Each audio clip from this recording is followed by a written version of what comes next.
Buenos días. Sí, vamos a empezar. La mañana de hoy pues voy a hablar sobre un caso clínico de escleritis posterior y posteriormente vamos a discutir como el tema en sí.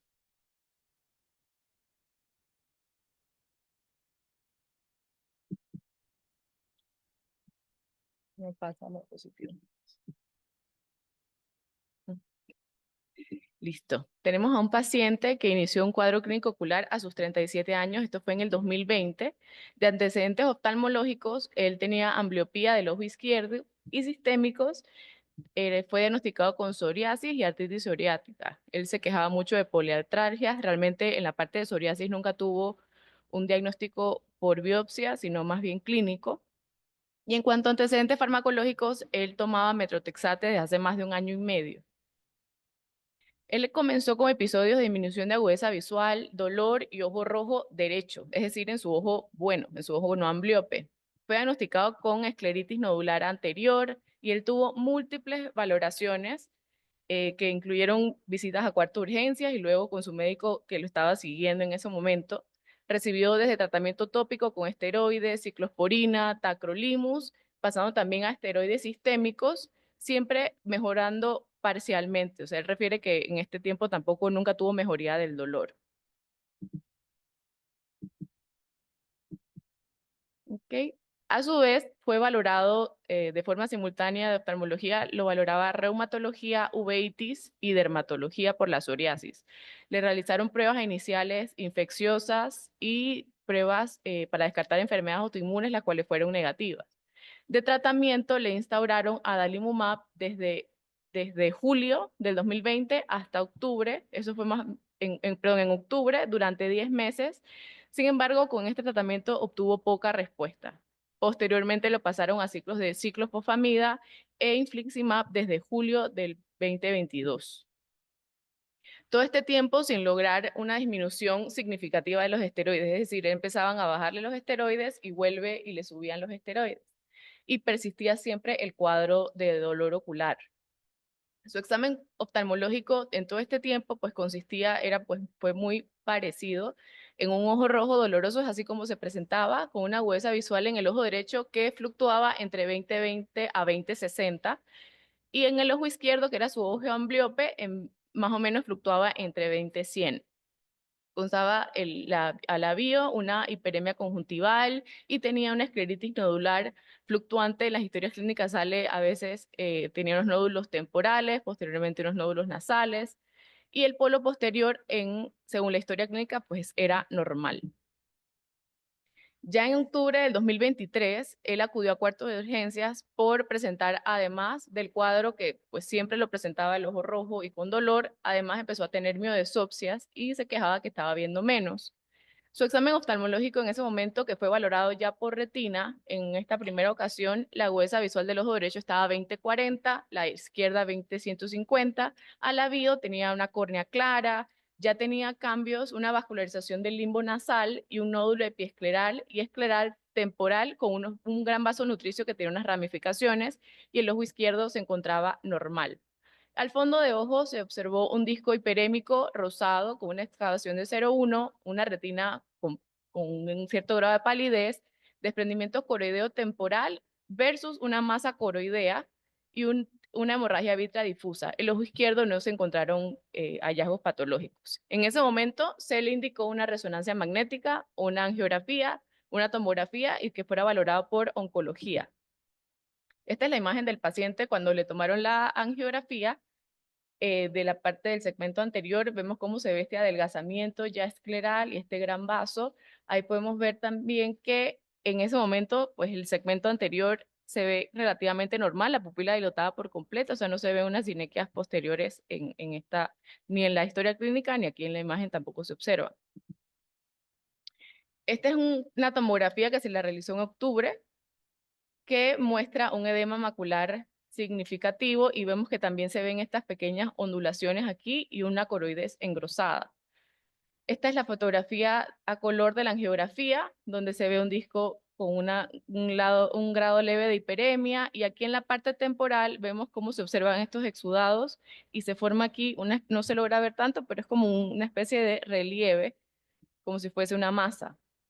Y a la angiografía vemos que en las etapas tempranas vemos cómo aquí hay salida de esta fuga, y en las etapas más tardías vemos cómo fuga también el nervio óptico y cómo se ven estas lesiones de fuga también en el centro por el edema macular.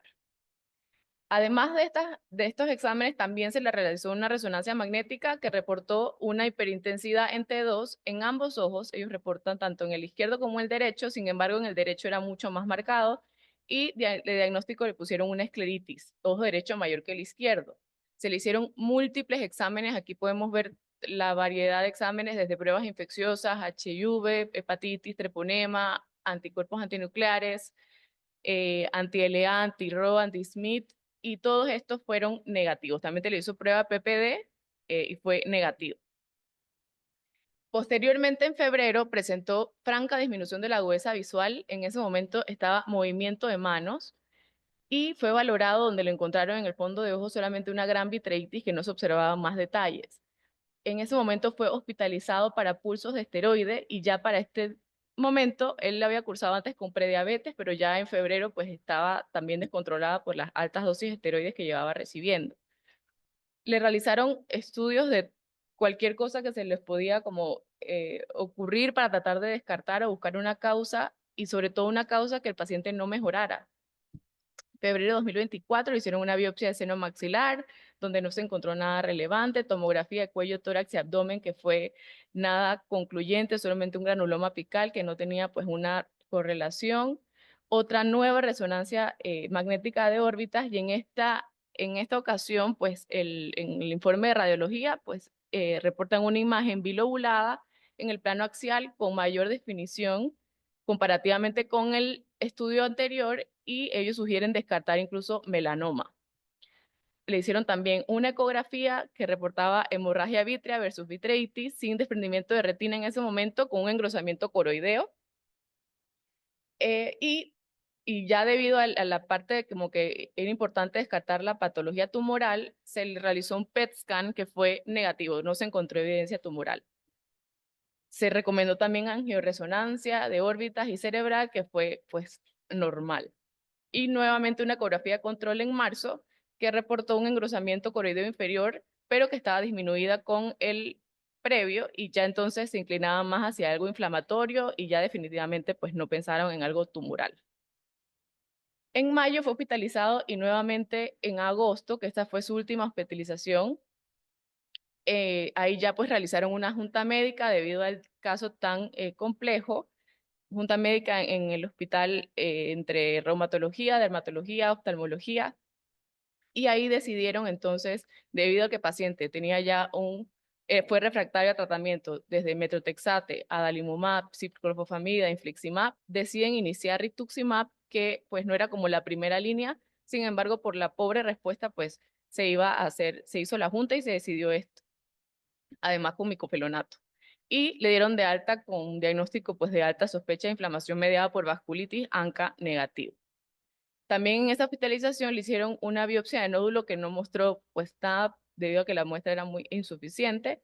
Y en la ecografía control ya en septiembre solamente mostró secuelas de reacción inflamatoria coroidea y una maculopatía. Cabe resaltar que en esta última hospitalización finalmente el paciente refiere que después de iniciar el tratamiento y después de estos últimos bolos, primera vez en 4 años que realmente se sentía tranquilo de dolor, o sea que ya no tenía dolor en el ojo, pero que se habían agravado todos los dolores articulares. Esta es la imagen del paciente ya en septiembre, que podemos ver esta vascularización aquí en la parte nasal del limbo y vemos cómo se ve ya como una protuberancia por el grado de adelgazamiento que tiene. Ya vemos que el segmento anterior pues no está la pupila con una dilatación media, ya que tiene sinequias posteriores en más de 300 grados. Y aquí vemos más claramente este evidente adelgazamiento escleral. Aquí pareciera que pues esta parte no estuviera tan adelgazada, sin embargo cuando uno pues eleva todas las partes del párpado, sí estaba bastante adelgazado toda la esclera a 360 grados. Se le realizó una tomografía control que se evidenciaba un desprendimiento de retina seroso y vemos aquí más marcado estas ondulaciones. Una angiografía donde se ven aquí esta parte con unos exudados, un edema de disco, y aquí que fuga en etapas más tardías. Y finalmente, pues esta fue la segunda vez que él acude a retina y se realizó una junta médica para pues definir el manejo y se decidió pues colocarle un Ozurdex eh, intravítrea y se recomendó también que fuera valorado por el extranjero en el extranjero debido a la alta complejidad del caso. Y ahí pues va al paciente y posteriormente les daré eh, la retroalimentación de cómo le fue y si le encontraron algo distinto, probablemente vuelvan y le repitan todas las pruebas y es muy probable que pues regrese con un diagnóstico también como sin algo definitivo. Entonces, para empezar ya con el mismo tema de discusión, pues la esclera, empezando desde lo más básico, es la estructura más externa del globo ocular, la parte fibrosa, que está formada principalmente por colágeno tipo 1 y por la disposición de estas fibras de colágeno desorganizadas es que nos da la apariencia de opaca. El grosor de ella va desde 0.3 milímetros hasta 1 milímetro y va desde el limbo hasta la lámina cribosa del nervio óptico. Es principalmente avascular, pero está irrigada por ramas epiesclerares de las arterias ciliares anteriores, posteriores cortas y largas.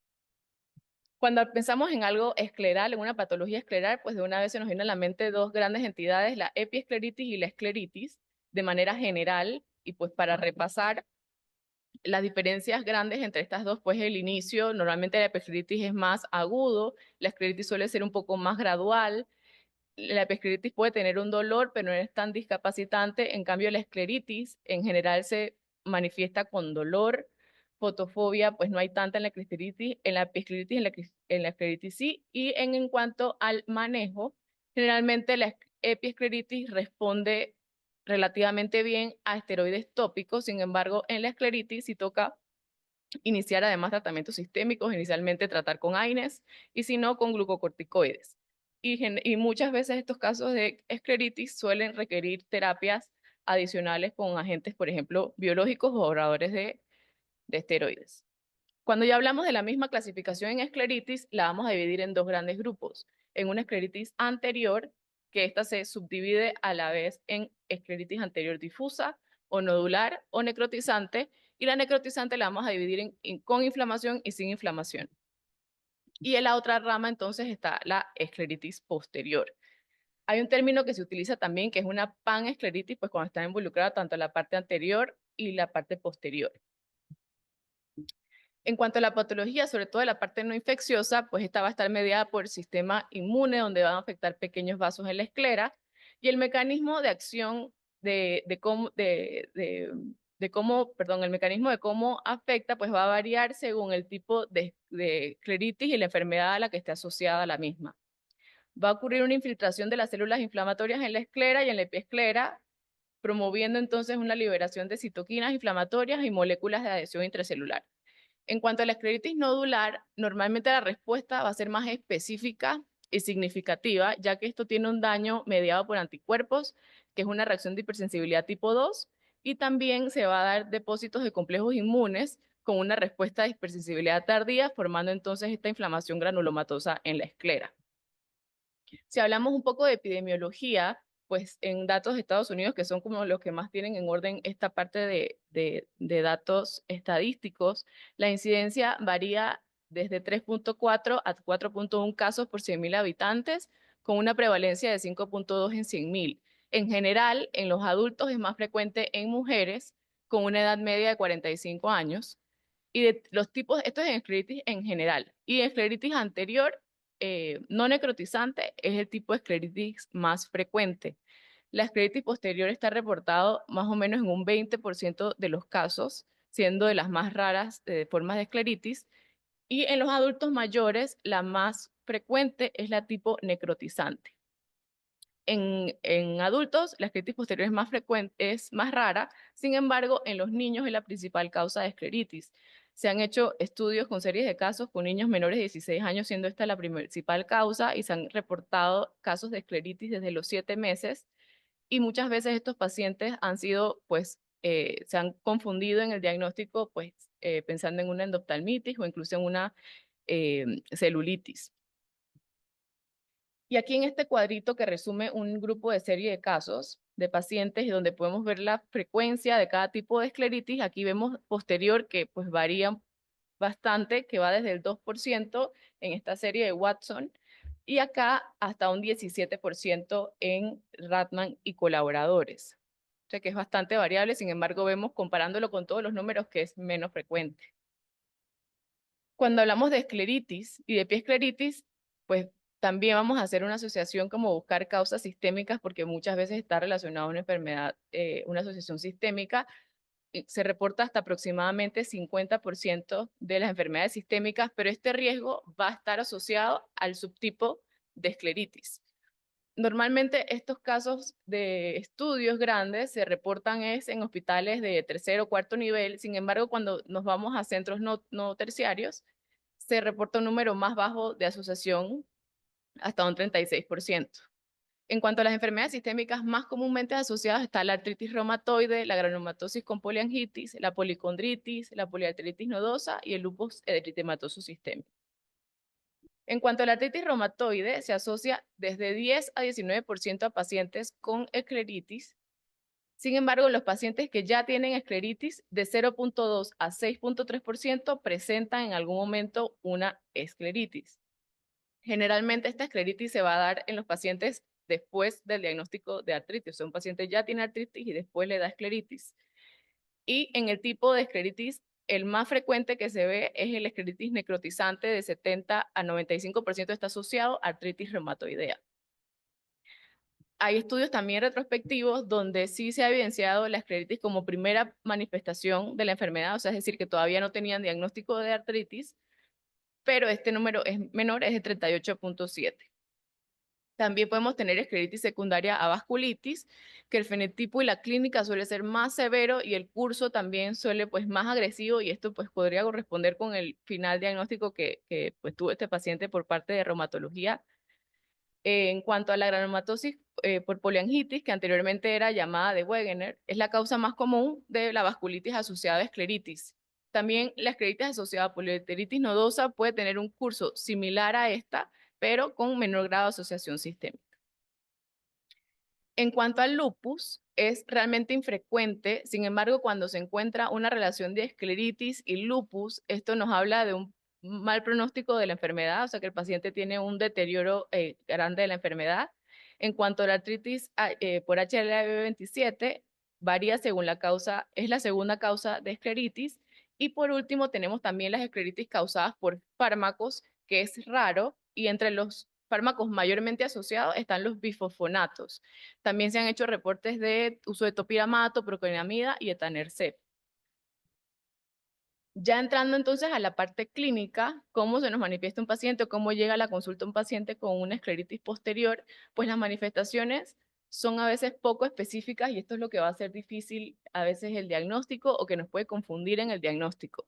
Los pacientes suelen tener un grado de disminución de agudeza visual, suelen tener dolor y este dolor es característicamente intenso. Los pacientes pues lo describen como un dolor que se puede irradiar al cuero cabelludo, a la frente, al oído, a la mandíbula, incluso puede ser tan fuerte que los despierte en la noche.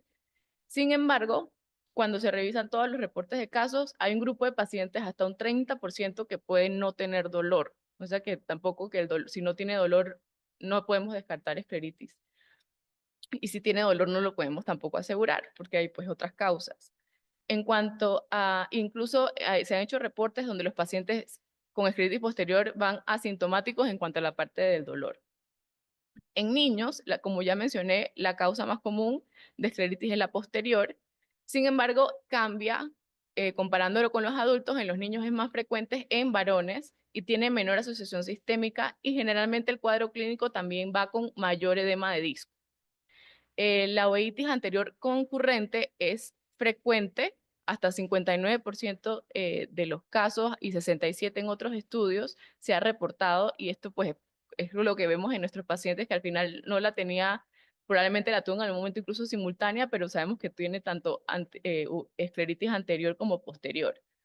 Y un tercio de los casos puede ser bilateral. Generalmente la mayoría van a ser unilaterales, pero un tercio puede ser bilateral y esto es otra como piedra pues para poder fallar en el diagnóstico debido a la lateralidad que puede ser también bilateral. Y un gran porcentaje entonces van a ser idiopáticos.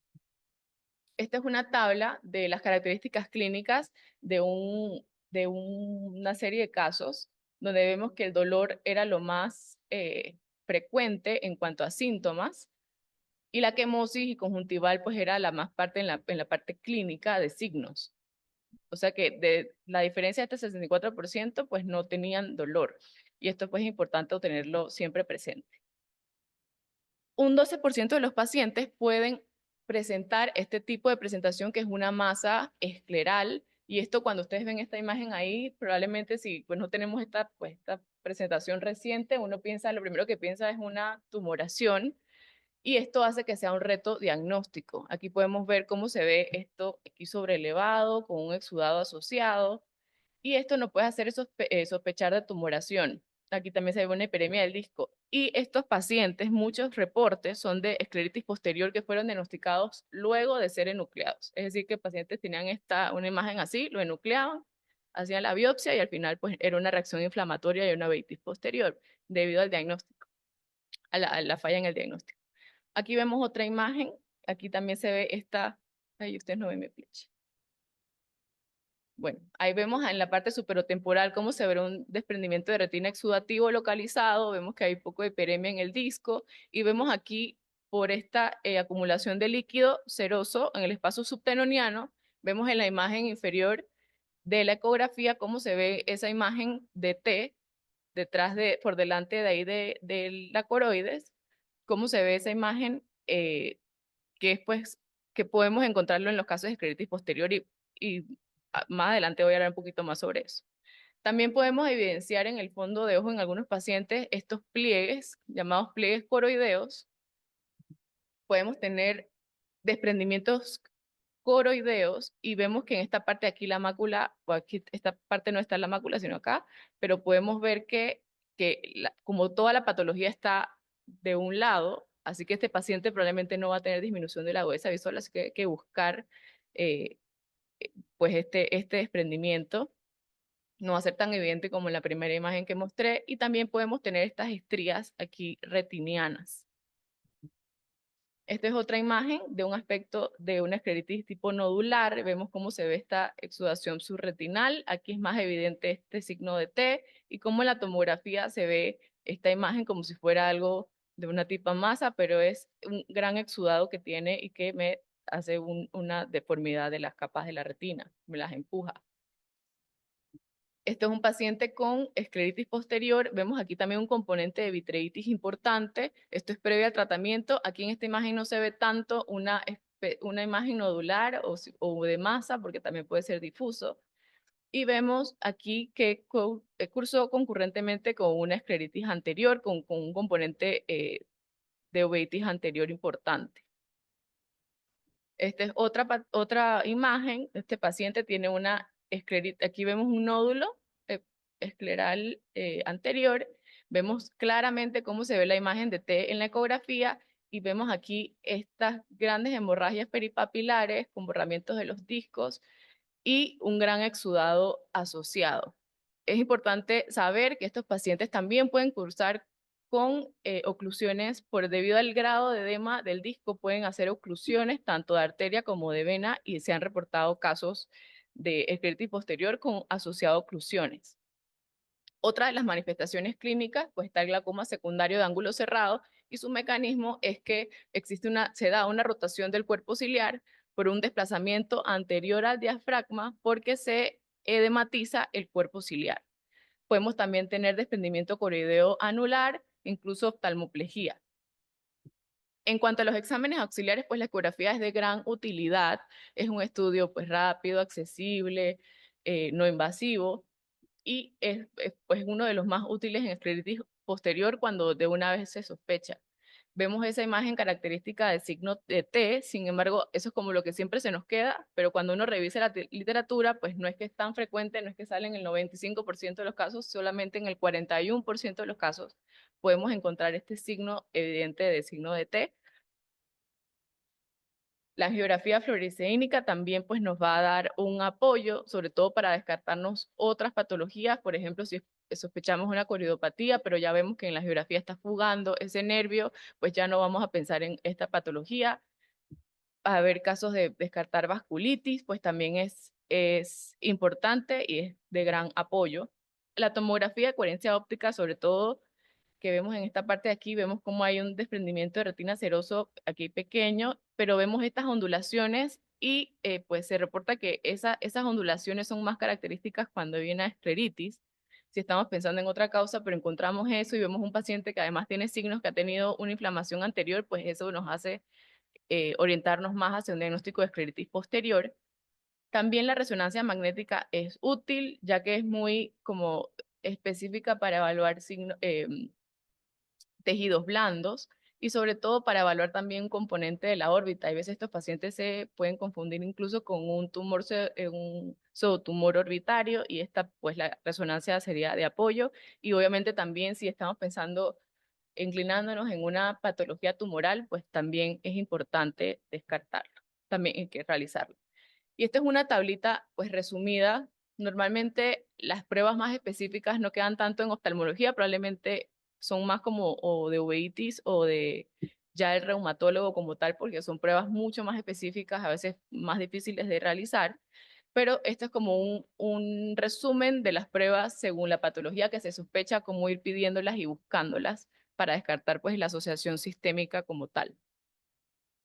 En cuanto al diagnóstico diferencial, pues una de las cosas más importantes en escleritis posterior, debido a lo difícil que puede ser, em, y pues importante antes de todo descartar como siempre causas infecciosas, sobre todo porque el tratamiento está basado en esteroides. Entonces, si tenemos una infección de base, pues esto va a empeorarnos el cuadro, así que eso es importante descartarlo. Los tumores, obviamente el melanoma, que es lo que más nos podría pues dar temor de pasarlo por alto y clasificarlo como una escleritis posterior, que es un melanoma, inclusive los melanomas pudieran parecer en etapas iniciales una escleritis posterior, o sea que no está descabellado pensar que pudiera ser un melanoma. La coriopatía serosa central también, sobre todo en los casos que van a ser unilaterales, y el Boko Yanagi Arada también es para tenerlo en cuenta. Entonces, esta imagen, si la vemos así, puede ser muy parecida a imágenes que hemos visto ya durante la presentación, y este es un paciente con BKH, que vemos aquí un DR seroso localizado, y aquí también algo de desprendimiento seroso en la parte de la mácula. Y aquí también podemos ver otro paciente, esto es con una coriopatía serosa central, que también me da un aspecto de un desprendimiento de retina seroso central. Así que pues no es como que cuando lo vemos, ya que uno revisa literatura, dice como que se ve como obvio, sin embargo, cuando estamos en el contexto de la evaluación clínica de un paciente, no puede ser que no sea tan obvio. En cuanto al tratamiento, pues tenemos los esteroides sistémicos que van a ser la piedra angular y generalmente tratamiento de inicio a dosis de 1 miligramo por kilo día. Se recomienda en las etapas como florida de la exacerbación, pues darlo intravenoso. Sin embargo, también está escrito vía oral de 60 a 80 miligramos diarios. Generalmente estos pacientes que van a requerir tratamiento largo y sostenido se empiezan a cambiar entonces por ahorradores de esteroides. El metrotexato es de lo más utilizado por su buen perfil que tiene, con pocos efectos adversos y también que es fácil la toma, normalmente lo toman como los fines de semana o días intercalados, son 15 miligramos por semana. También tenemos la ceatropina, el micofelonato y en cuanto a los biológicos, los anti-TNF, el infliximab y el adalimumab, que son dos de los medicamentos que recibió el paciente, y el anti-CD20, que es el rituximab, que también lo recibió y es el que actualmente está recibiendo nuestro paciente. También se ha descrito el uso de esteroides locales, tanto triamcinolona subtenoniana y implantes de dexametasona, que hay un reporte de implantes de dexametasona en uveitis, en escleritis posterior de tipo idiopática. Y aquí esto es una pequeña pues mnemotecnia de las cosas a recordar en cuanto cuando pensamos en escleritis posterior por sus siglas de proptosis, oftalmoplegia, edema de disco, engrosamiento de la esclera y signo de T, exudados subretinales, pliegues coroideos, desprendimiento de retina exudativo y desprendimiento coroideo anular. Y en cuanto a las conclusiones, pues la escleritis posterior es una entidad poco frecuente, pero que puede llevar un compromiso visual importante y por eso es mantenernos pues siempre dentro del diferencial es importante. También es importante tener claras las pistas que nos hagan sospechar del diagnóstico y recordemos que el manejo pues obviamente es interdisciplinario porque muchas veces son casos muy complejos. Y ya con eso pues terminamos. No sé si tienen alguna pregunta, alguna duda.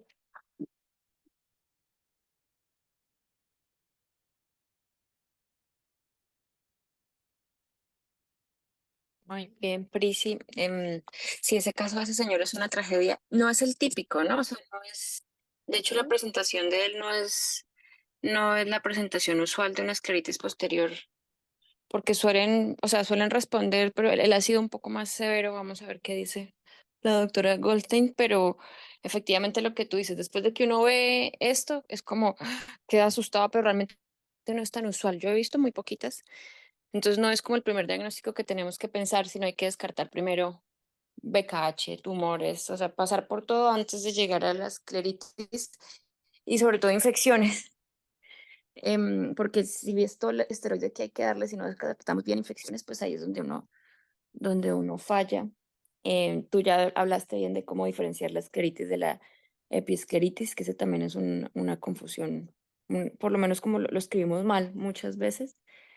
Em, ya, realmente no es tan frecuente. Yo no he visto tantas, no tengo tanta experiencia con la escleritis posterior. Ujú. Ya, Sí, ¿quién está por aquí? ¿Tú has visto, Silvi? Yo no mucho. y ahorita poquito, doctora.